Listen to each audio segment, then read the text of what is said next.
Cristo como el centro de todo. Cristo como el todo de Dios. Y asimismo pase a ser Cristo como el todo de cada uno de nosotros. Y lo único que nosotros anhelamos y deseamos.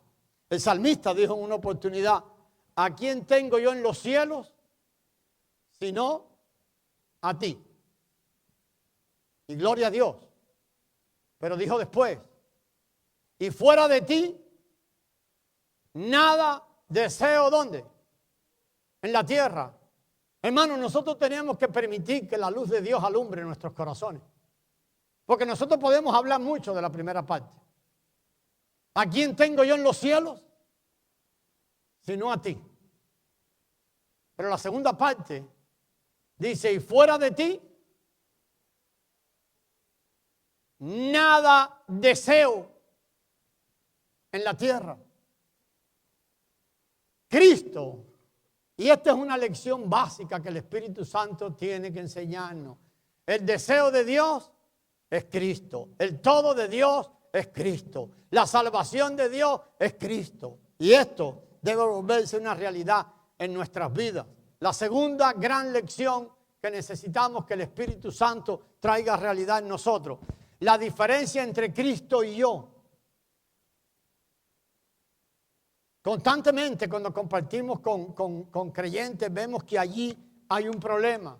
Cristo es otro diferente a nosotros. Debemos ver la posición de cada uno. ¿Cuál es la posición de nuestro yo? ¿Y cuál es la posición de Cristo? Y su lugar en el desarrollo del propósito eterno. No hay lugar para yo en el desarrollo del propósito eterno. No hay lugar. Todo el lugar es para Cristo. Todo el lugar es para el hombre nuevo que es Cristo, para la nueva creación.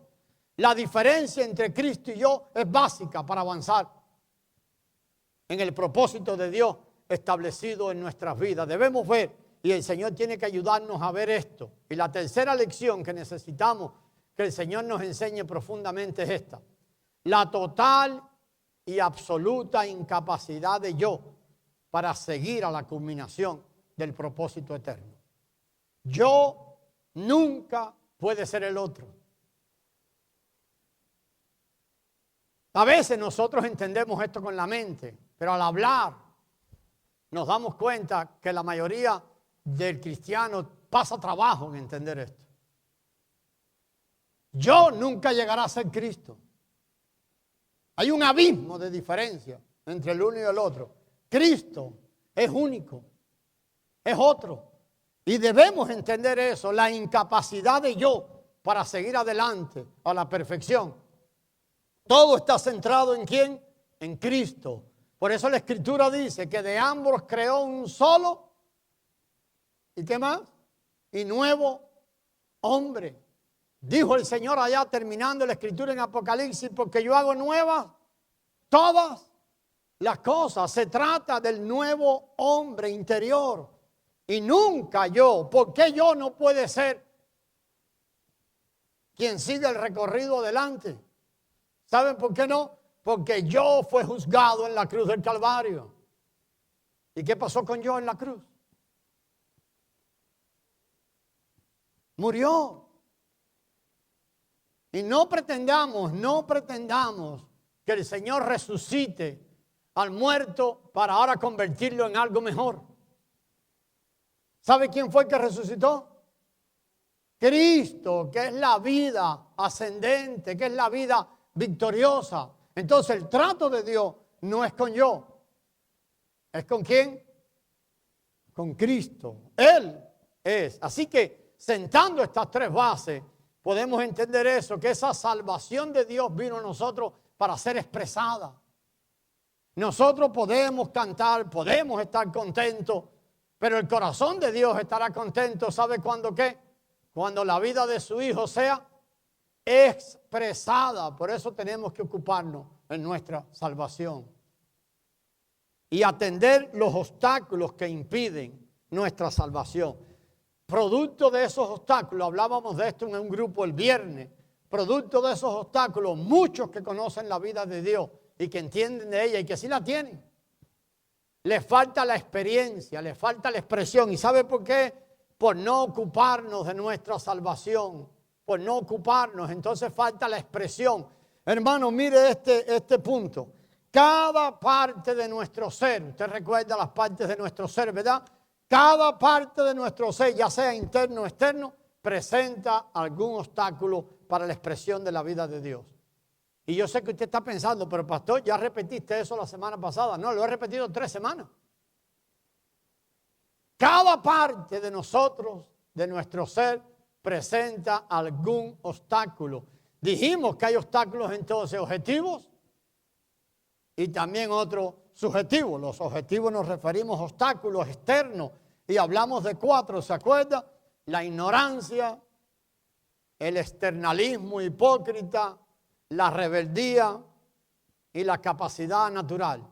De esos nos quedamos un poquito hablando de la ignorancia.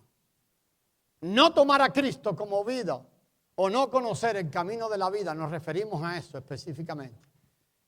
Y esto comienza cuando el apóstol Pedro dijo allí, cuando se estaba hablando mucho, no saludamos a Miriam. Miriam, Dios le bendiga, qué bueno saludarle, gloria a Dios. Gracias, bienvenido. El apóstol Pedro, en medio de un problema, un comentario, en aquellos tiempos decían que los cristianos estábamos hablando tontería, era lo que se estaba diciendo. Que estábamos diciendo que Cristo vendría por segunda vez, pero Cristo no había aparecido y que todas las cosas continuaban igual. Hoy tal vez usted está oyendo, también oirá algunos de esos comentarios. Y sobre todo cuando los cristianos no permanecemos en Cristo y empezamos a responder a las emociones. Ahora vemos el virus ¿cómo se llama el que está ahora? Coronavirus. Y empiezan los profetas cristianos y empezamos hasta temblor en La Habana. Bueno, en Cuba, no sé en qué parte. Y empezamos con la emoción de aquella. Entonces muchos alrededor de nosotros están diciendo lo mismo. Pero el apóstol Pedro, trayendo respuestas sobre esto, inspirado por el Espíritu Santo, dijo esto: que el Señor no retarda su promesa. No. Él va a venir por segunda vez. Amén, va a venir.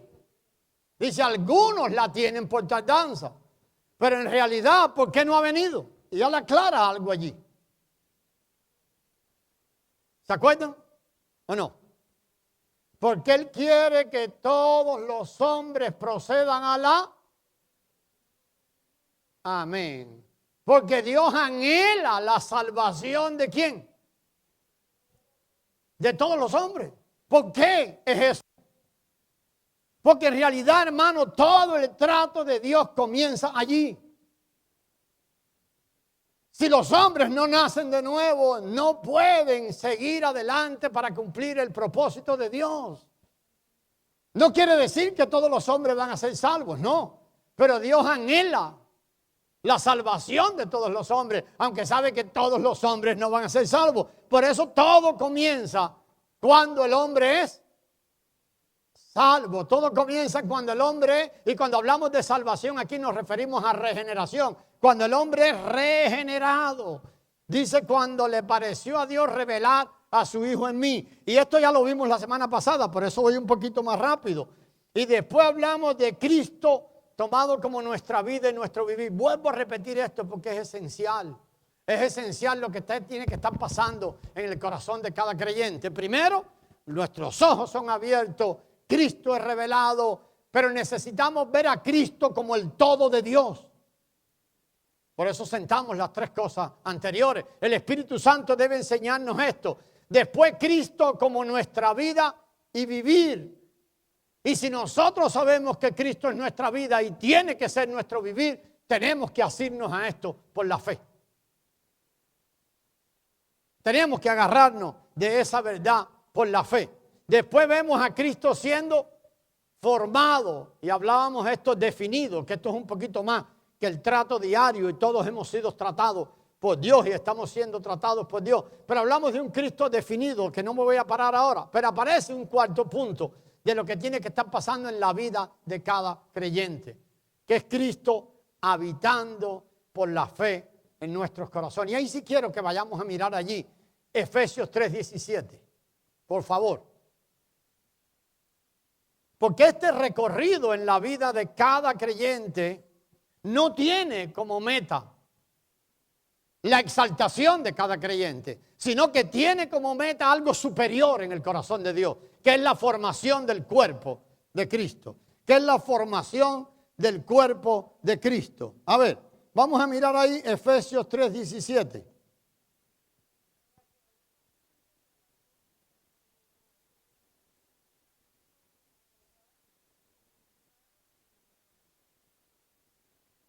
A ver, sierva. Y el 18 también, por favor.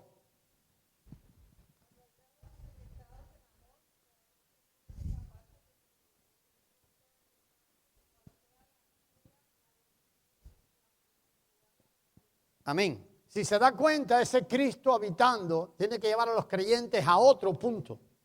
¿Sabe cuál es? ¿Ve el punto que aparece ahí? Para que habite Cristo por la fe en nuestros corazones. En la otra parte del versículo dice, a fin de que arraigados y cimentados en amor seáis plenamente capaces de ¿qué? De comprender junto con quién, con todos los santos. Y este paso y este nivel, ahora va apareciendo algo que se llama el cuerpo de Cristo. Se aparece Dios formando a Cristo en cada uno de nosotros para la formación de su cuerpo, comprender con todos los santos y todos juntos. Y entendemos ahora que mi función de que esto pase en mí y Cristo crezca en mí y Cristo siga adelante en mí es para bendición no mía, sino del cuerpo de Cristo y del propósito de Dios con todos los santos. Y entendemos que nosotros necesitamos permitir que Dios siga forjándose en nosotros para formación de su cuerpo. Y entendemos ahora, hermano, que mientras Cristo habite por la fe en mi corazón y Cristo va siendo arraigado y cimentado en amor. Ahorita cantábamos acerca de eso. Cristo habitando. Entonces no podemos permitir que ninguna acción que sea contraria a Cristo de desamor habite en nosotros para romper o impedir que el cuerpo de Cristo sea formado. Seáis plenamente capaces de comprender con todos los santos. Y no hay posibilidad de que toda la plenitud de Cristo sea mostrada para creyentes que viven individualmente sin el cuerpo. No hay posibilidad. Comprender con todos los santos. Con todos los santos. Ese es el diseño de Dios. Y en la última parte nos referíamos a Cristo glorificado y admirado. Y hablábamos de que ese señorío de Cristo primero es mostrado ¿dónde? En el creyente individual.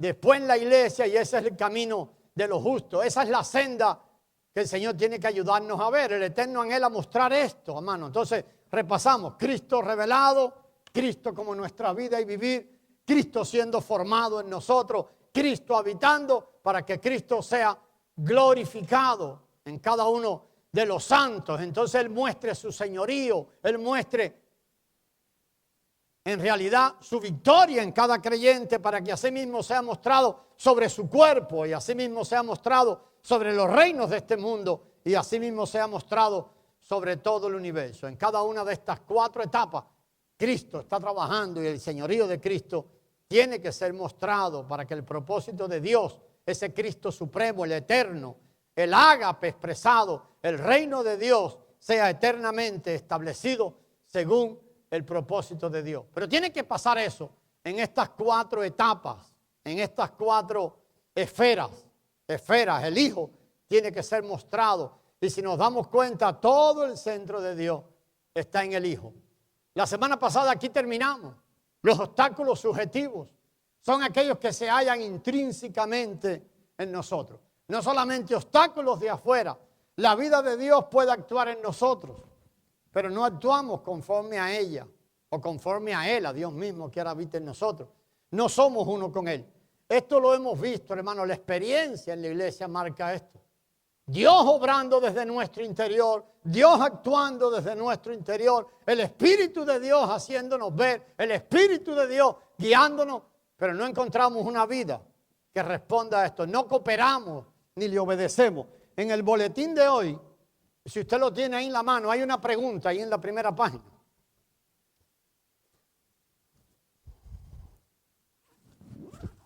Y partimos de un hecho real. A fin de ser coherentes, interna y externamente, todo nuestro ser. Hermanos, no hay nada que haga más daño o atrase más el plan de Dios que lo que estamos viendo en lo que llamamos iglesia de Dios. A fin de ser coherentes, interna y externamente, todo nuestro ser. Lo mismo hablamos de persona, la personalidad, el alma, que es la mente, la parte emotiva, la voluntad. Tiene que cooperar con el Espíritu Santo que ha sido puesto en nosotros. Todo nuestro ser tiene que cooperar, tiene que responder. Hay una pregunta ahí que dice, aun cuando Dios se está mezclando con nosotros, y la pregunta que hay es, ¿estamos dispuestos a cooperar con Él?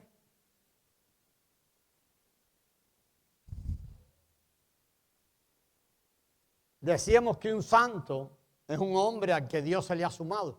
Y esto lo hemos visto también por mucho tiempo. Es un hombre mezclado.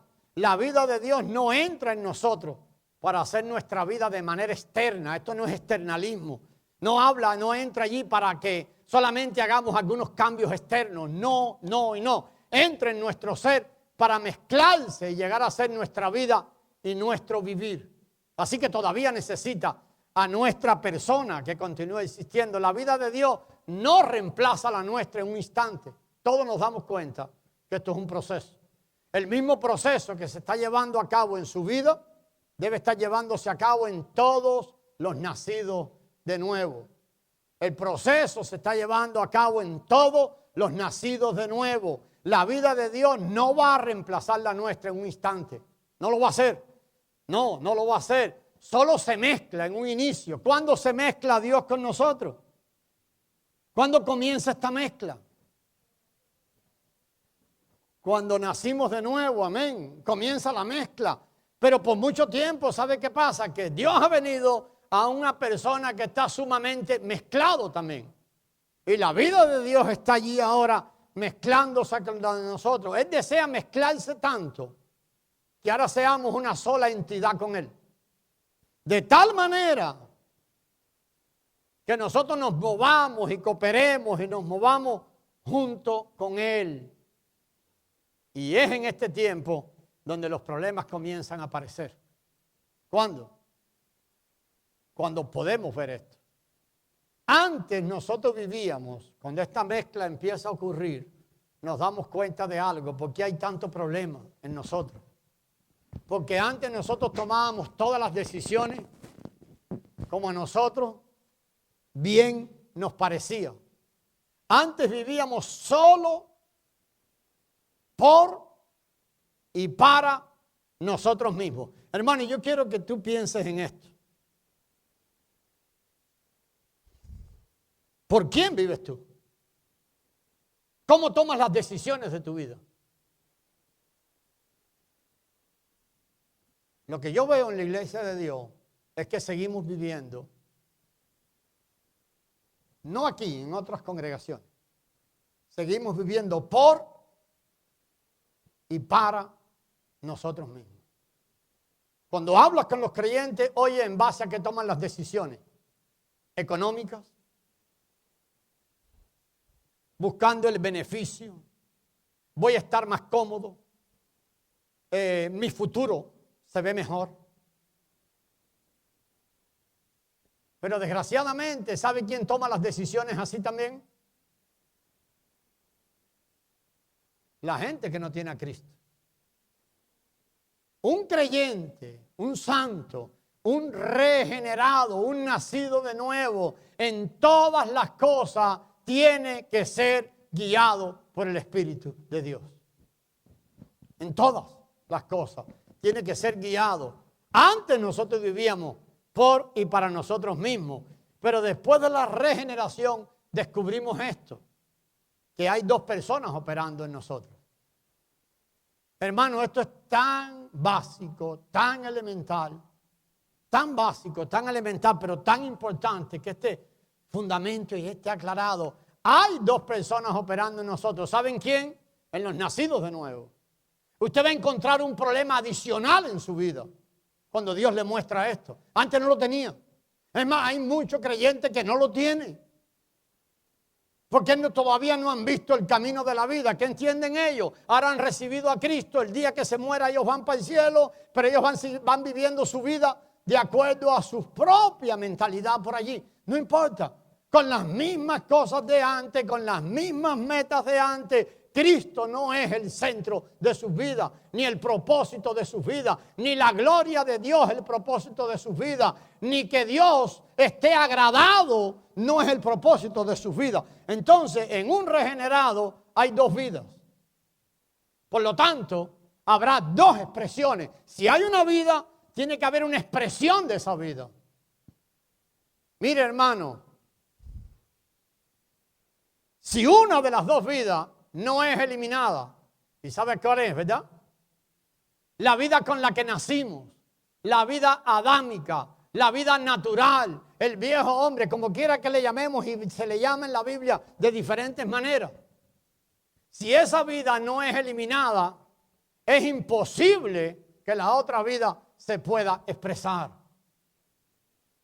Segundo, si hay dos vidas en nosotros, hay dos expresiones, también hay dos naturalezas.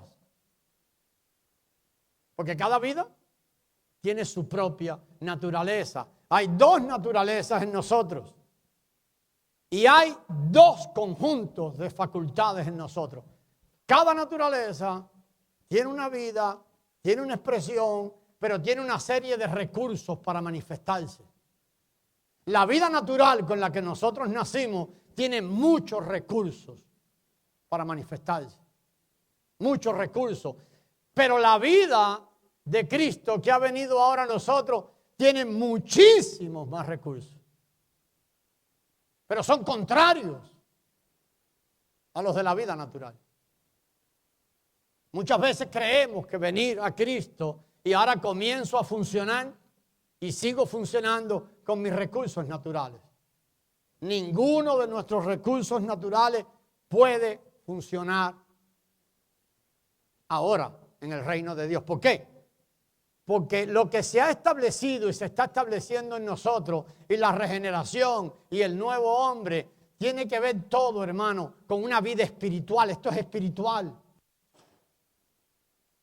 Necesitamos ver esto para que Dios pueda llevar adelante el propósito de Él. Podemos ser creyentes genuinos, pero con un vivir anormal si no entendemos esto. Hay mucha gente que verdaderamente, muchos creyentes ha recibido a Cristo. Mucha gente. Pero ¿sabe qué pasa? No ven los obstáculos. Siguen tomando los recursos para vivir de su vieja naturaleza. Sí, son creyentes genuinos, pero el vivir es totalmente anormal. ¿Por qué? Porque su vivir se parece igual a ¿quién? Al del viejo hombre. Dios está produciendo cristianos genuinos, pero también con una vida normal. ¿Cuál es la vida normal de un creyente? De un hijo de Dios.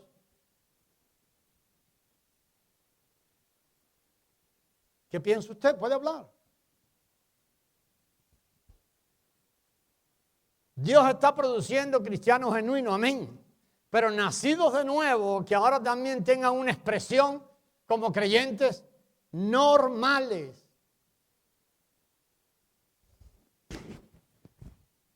¿Sabe cuáles son los creyentes normales? Los que ahora dentro de nosotros se ven como anormales.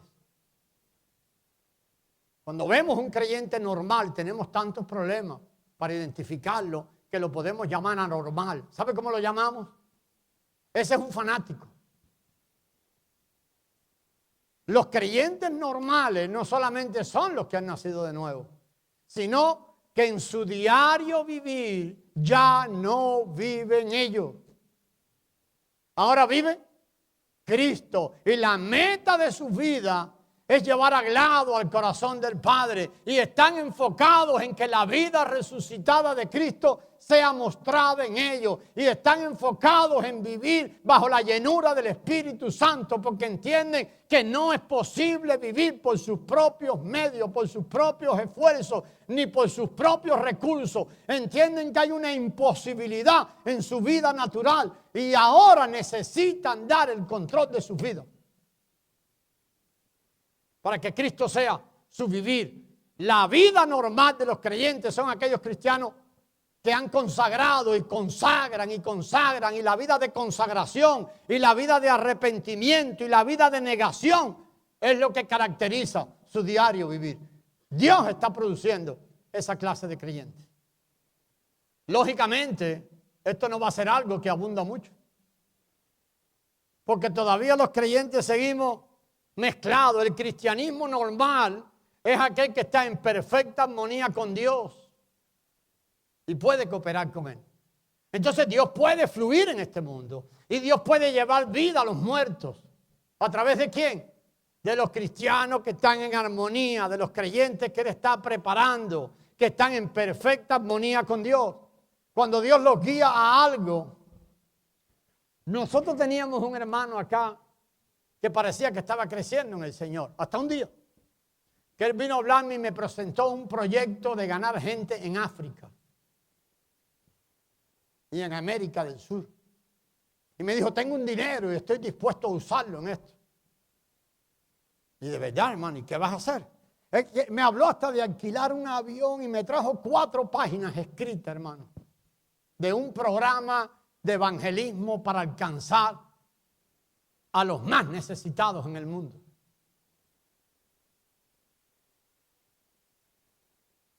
Y yo lo leí, estaba una cosa hermosa, todo aquello.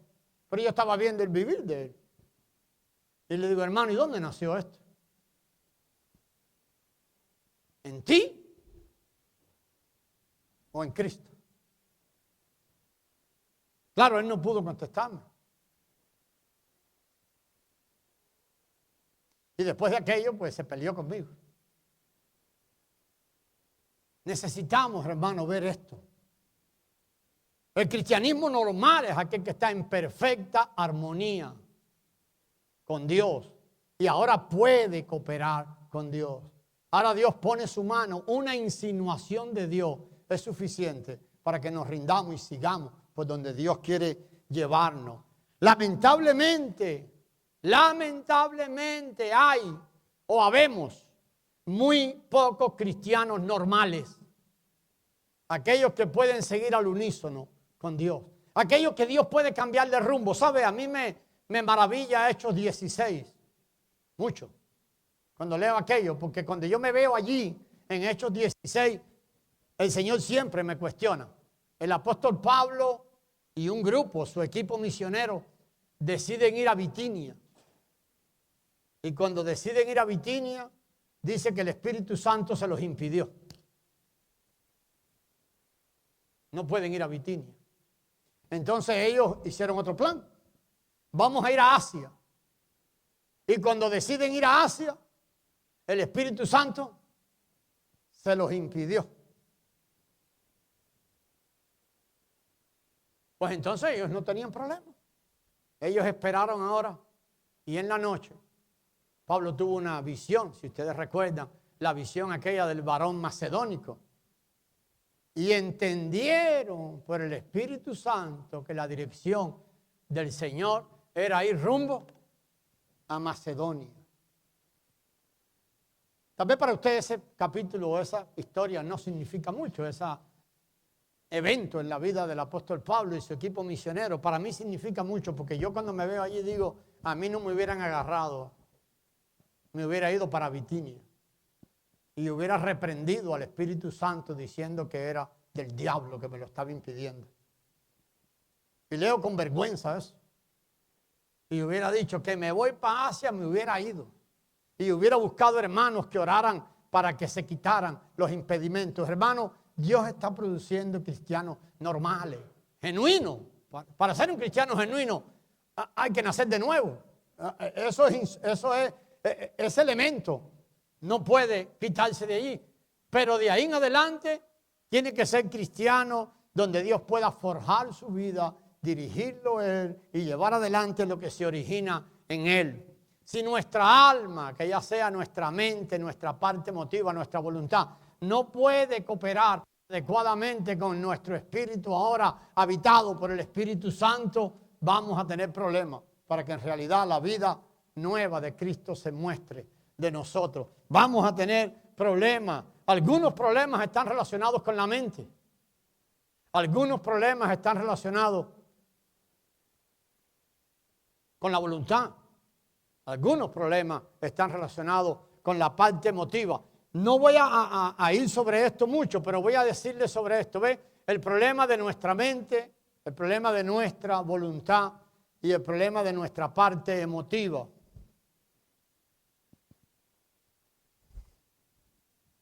Uno de nuestros problemas es que cuando vivíamos en el mundo teníamos una idea de cómo es un cristiano.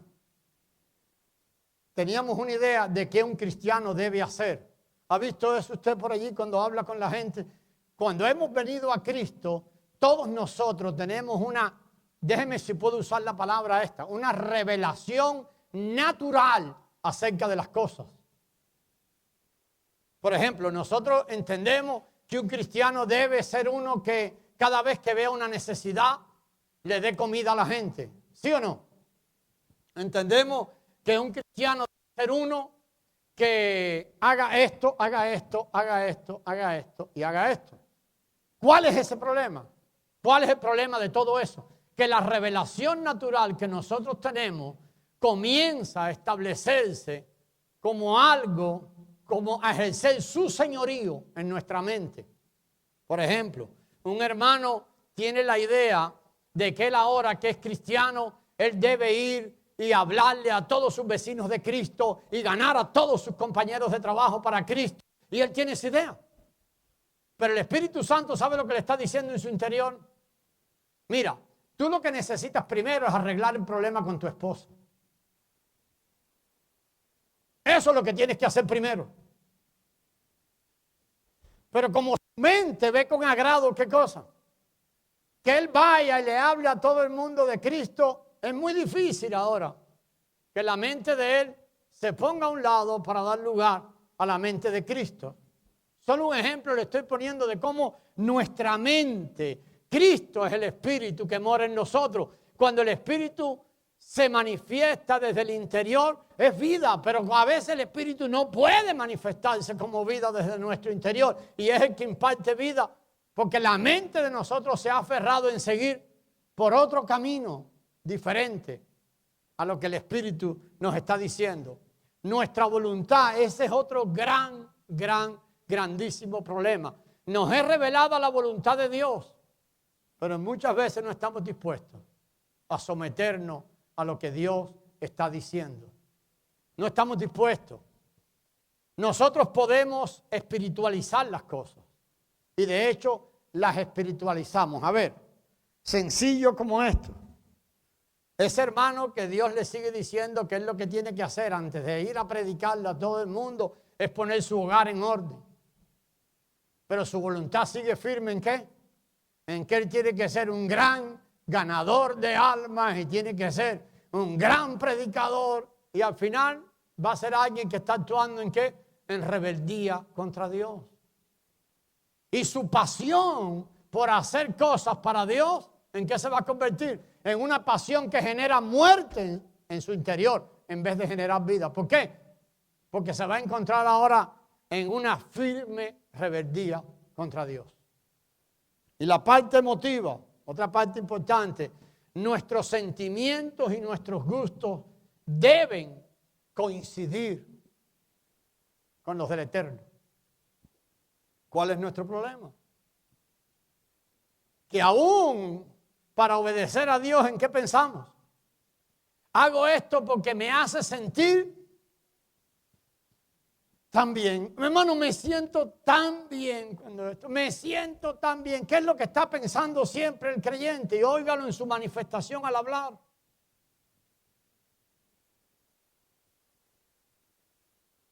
Sus emociones. Se siente bien.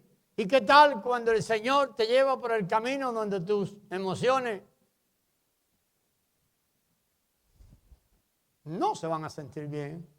¿Se acuerdan de Jesús en Getsemaní? ¿Qué habló él de su alma? ¿Se acuerdan? ¿Se acuerdan de Jesús allí cuando oró en Getsemaní? ¿Pero cómo se sentía?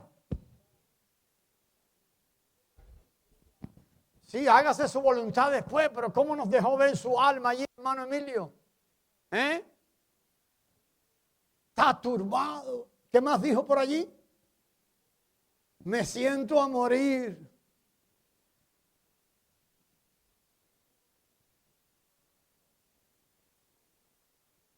Un día, mientras la transformación ocurre y la vida del Hijo es creciente y creciente y creciente, vamos a empezar a comenzar a actuar en los gustos de Dios.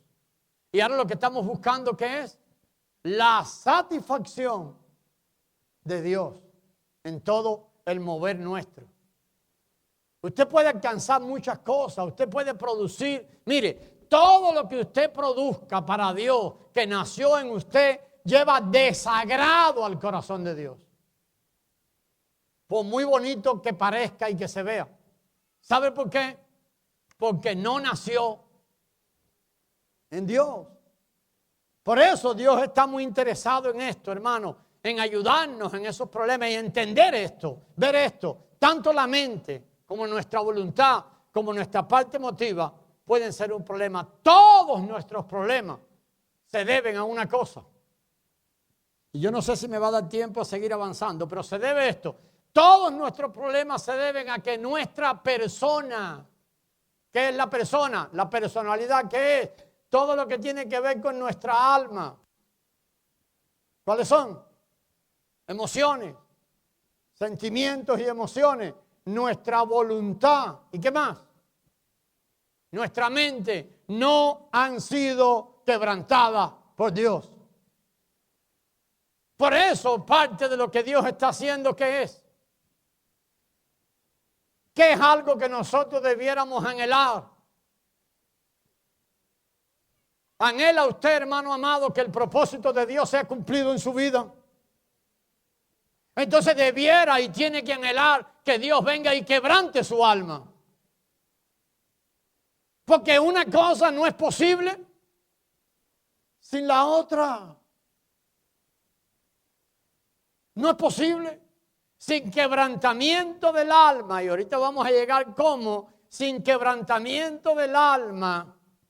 Lo único que habrá siempre son problemas y problemas y problemas para que la vida del Hijo pueda ser expresada y el propósito de Dios pueda ser cumplido. Debemos ocuparnos, hermanos, que nuestra persona sea quebrantada, sea destrozada. Debiéramos estar ocupándonos en eso, ocuparnos en nuestra salvación. Debiéramos ser, esto debe ser una parte importante de ocuparnos en nuestra salvación.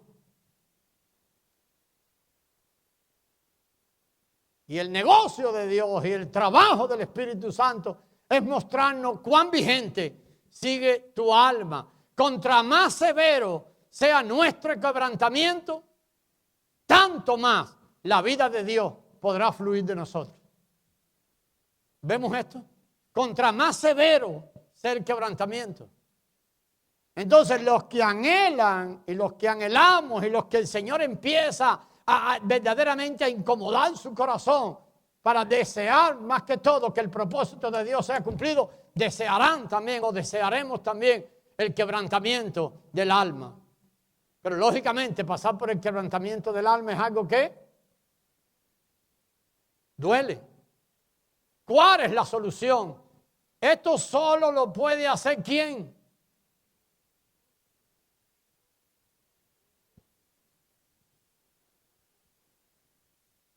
Pero él dijo esto, Filipenses 2, haya en vosotros este mismo sentir que hubo también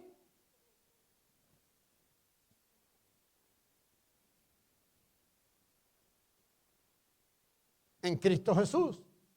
¿Cuál fue el mismo sentir? Entonces nosotros necesitamos ser enseñados por Dios para distinguir el sentir de Cristo del sentir de nuestro hombre natural. Necesitamos ese trato de Dios. ¿Cuál es la solución a esto? Y aquí lo voy a dejar. Dos cosas posibles que van a estar operando allí. La operación interior de la cruz personal. Pero escucha, hermanos, si no hemos sido iluminados por Dios y no vemos esto, ni siquiera vemos la operación de la cruz, pero necesitamos esa operación de la cruz. Y la otra es la obra interior del Espíritu Santo de Dios para edificar al Hijo. La cruz personal, ¿qué hace? Derrumba. ¿A quién? Todo lo que es de la vieja naturaleza. Y el Espíritu Santo, esa obra interior, ¿qué hace? Edificar. ¿A quién?